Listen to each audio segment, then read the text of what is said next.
c'est quelque chose qui est paradoxal. C'est quelque chose qui est paradoxal que maintenant, plus la personne est inconsciente, plus il faut utiliser une lumière plus élevée et des, plus de vêtements, des vêtements plus épais.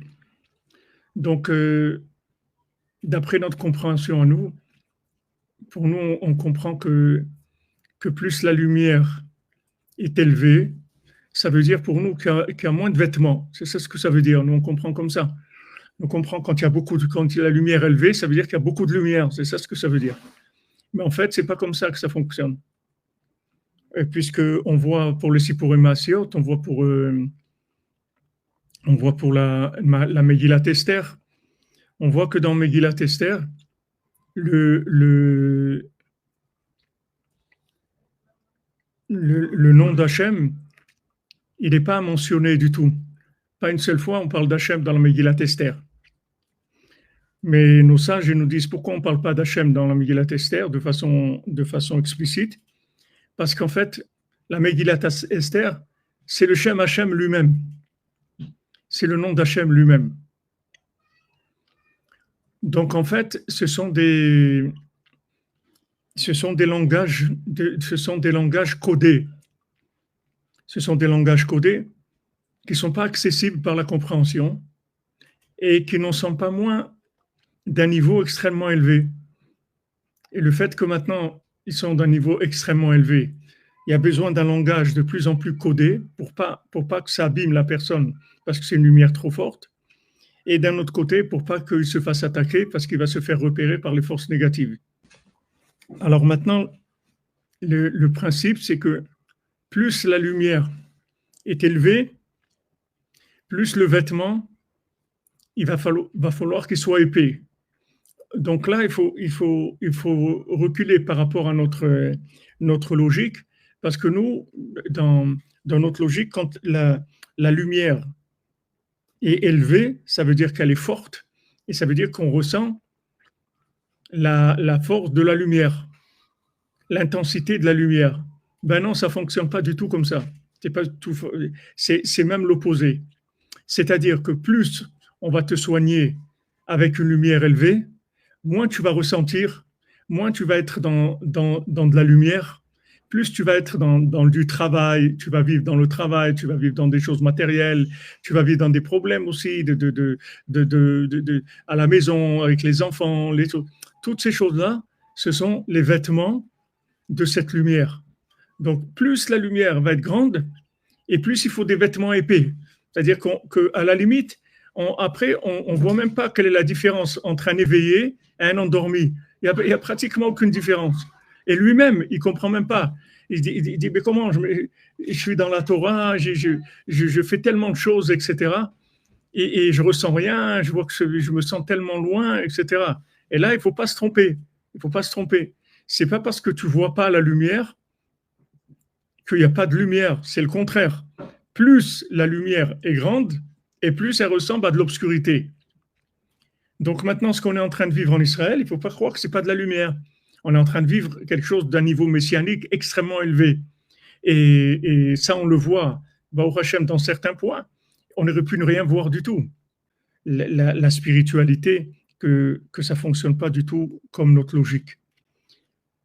Donc, il faut faire très attention à ne pas s'attendre quand on est en cours de traitement, tant qu'on n'est pas arrivé à intégrer les 70 facettes de la Torah, il ne faut pas s'attendre à un traitement où on vive beaucoup d'évidence. Il ne faut pas s'attendre à beaucoup d'évidence. Et malheureusement, cette contradiction, il y a beaucoup de gens qui comprennent pas.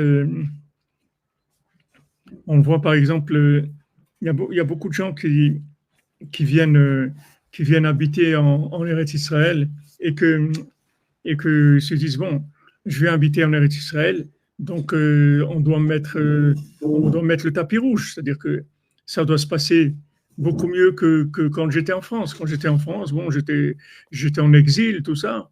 Maintenant, je viens en Israël, je viens dans, le, dans mon pays, dans le pays de mon âme, et le pays, la terre promise, comme on dit, tout doit se passer très bien. Et ils voient que non, c'est le contraire. Ils voient que c'est le contraire. Mais d'un autre côté, il y a des repères qui montrent que ce n'est pas logique. Parce que, par exemple, vous voyez comment on vit maintenant, c'est la situation de guerre dans laquelle on vit maintenant, mais on se sent beaucoup plus en sécurité que si on vivait en France. Si on vivait en France, on serait beaucoup moins en sécurité. Alors que si maintenant on prend le nombre de juifs au kilomètre carré qui sont tués en Israël, il y en a beaucoup plus qu'en France. Il y a beaucoup plus de difficultés à la vie journalière qu'en France. Et pourtant, on n'a pas du tout un sentiment d'insécurité, parce que c'est que le vêtement qui est comme ça. C'est le vêtement qui est comme ça, mais ce qui est à l'intérieur, c'est pas du tout la même chose. C'est pas du tout la même chose. C'est-à-dire que le pnim, c'est-à-dire ce qui est le visage, c'est-à-dire ce qui est l'intérieur, c'est autre chose complètement. Parce qu'en fait, justement, parce que je vis quelque chose de très élevé, ça va pas se passer bien sur le côté extérieur. Parce que si maintenant j'arrive à ce que ça se passe bien, que le côté extérieur, que l'emballage, il corresponde au produit, ça y est, c'est Mashiach. Ça veut dire que maintenant, il n'y a plus de Béché. Non, oui, tu es arrivé, ça y est, tu es arrivé à la perfection. Et ça, c'est une leçon qu'il faut bien mettre quelque part, dans un mémo, quelque part, que dans toute la vie, c'est comme ça. Dans toute la vie, c'est comme ça. Que les meilleurs mariages, c'est quand le couple ne s'entend pas. C'est le meilleur mariage qui est au monde. C'est le meilleur mariage.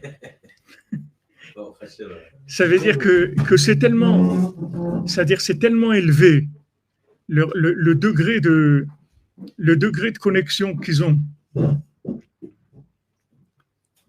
Il est tellement élevé que il peut pas s'habiller dans Roméo et Juliette. C'est pas possible. C'est trop élevé. Roméo et Juliette, c'est pour des choses simples. Des choses simples, des niveaux simples. Voilà, et Yitzhak, il doit aller chercher Rivka. D'abord, Rivka, elle n'existe même pas. Une fois qu'il passe la Akeda, c'est là où elle naît, Rivka. Il se marie, lui, il a 35 ans, ou elle, 37, elle a 3 ans. Et il faut aller la chercher là-bas. Maintenant, peut-être qu'ils ne vont pas la laisser partir. Peut-être. C'est pas. Ils ne se sont pas rencontrés dans une partie ou un truc où ils ont sympathisé, ils ont rigolé ensemble ou un truc. C'est des choses qui sont qui dépassent complètement la norme. Et on voit que c'est comme ça que ça fonctionne, en fait. Et on est passé de côte-note or à côte-note or. On avait d'abord un vêtement de lumière et après, Adam Arishon, il est passé à un vêtement de peau, un vêtement épais. Notre corps lui-même, la peau comme elle est, c'est une peau animale. Avant, il n'y avait pas de cette peau-là. On avait une peau, c'était transparent, c'était de la lumière aussi. Donc ça, il faut que vous le mettiez dans votre tête. C'est un mémo, il faut l'avoir tout le temps. Plus c'est élevé, plus le vêtement, il est épais. C'est-à-dire que maintenant, moins tu vas voir quelque chose. Dans la vie en Israël, dans la tchouva, dans la vie familiale, dans tout, c'est comme ça.